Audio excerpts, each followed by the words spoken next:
દ્વારકાના જામખંભાળિયાથી હાલ મહત્વપૂર્ણ સમાચાર સામે આવ્યા છે, જ્યાંથી અનાજનો જથ્થો મળી આવ્યો છે. અનાજનો જથ્થો ઝડપાઈ ગયો છે.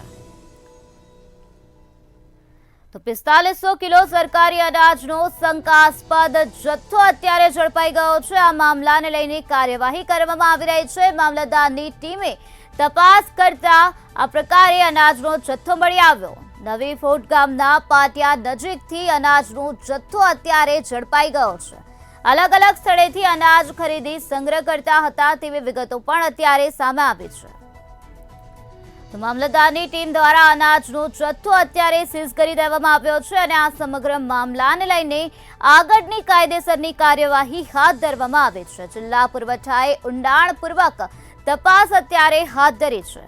તો મામલતદારની ટીમે તપાસ કરતા આ પ્રકારનો જથ્થો ઝડપાઈ ગયો છે. નવી ફોર્ટ ગામના પાટિયા નજીકથી અનાજનો જથ્થો મળી આવ્યો છે.